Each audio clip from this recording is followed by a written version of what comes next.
Welcome to The Explainer. Today, we're jumping into a really bold new plan from Cambodia. It's a roadmap designed to build a truly green future for the country.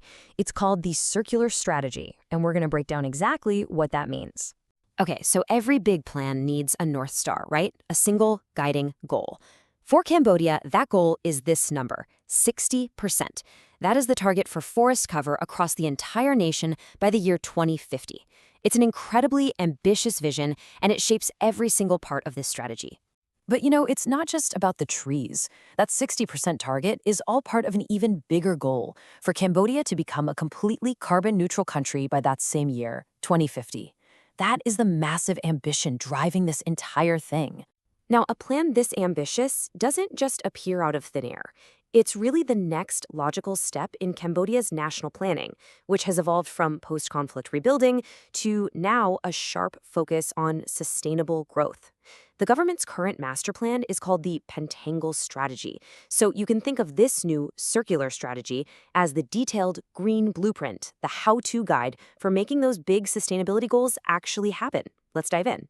So what exactly is the circular strategy? Well, the name says it all.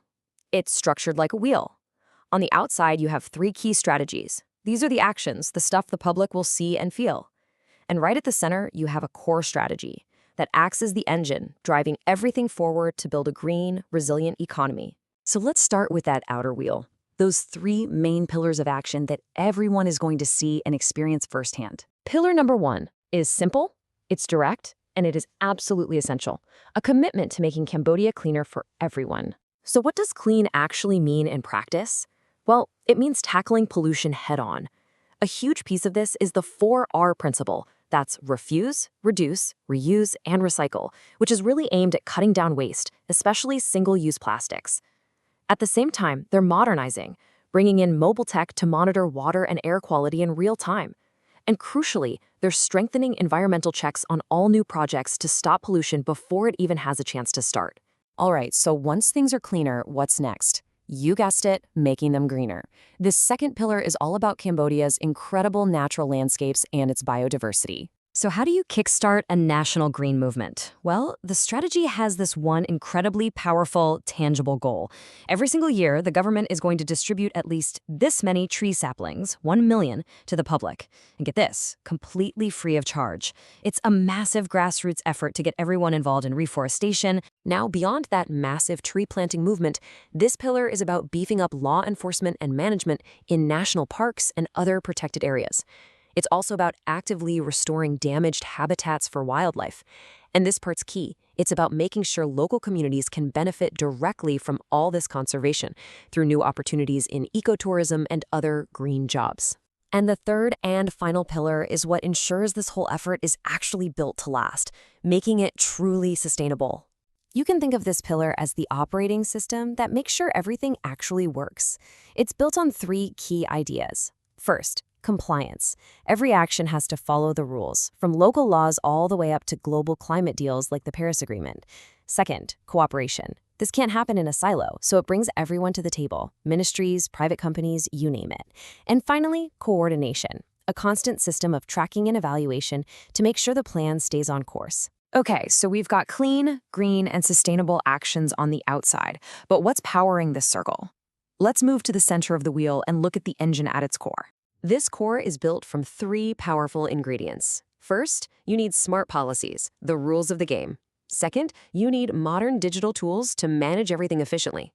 And third, you've got to spread the word with public outreach and education to get the whole country on board. And this is so important because this core strategy is what makes those outer pillars, the clean, green, and sustainable parts, actually work. It develops new laws to reduce plastic use, it builds the digital systems needed to track all the progress, and it launches public awareness campaigns like Today I Do Not Use Plastic Bags to build that grassroots support. This is the foundation for everything else. So a plan this big is one thing, but how does it actually happen? How does it move from a document sitting on a desk to real action on the ground? Well, it's a three-tiered approach. At the very top, you have the National Council for Sustainable Development, which makes sure all the different government ministries are working together. In the middle, the Ministry of Environment takes the lead on managing and executing the plan. And then, critically, at the local level, provincial and district authorities are the ones implementing these policies on the ground. It's a top-down vision with bottom-up action.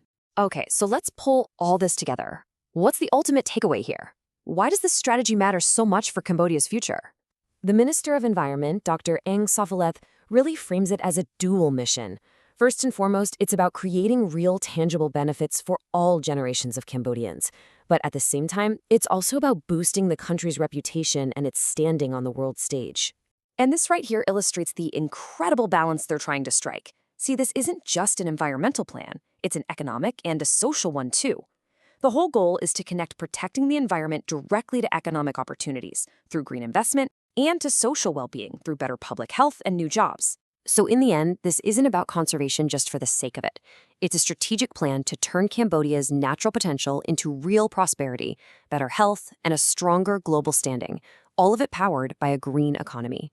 The plan is ambitious, it's comprehensive, and it's clearly structured, which really just leaves us with one final thought.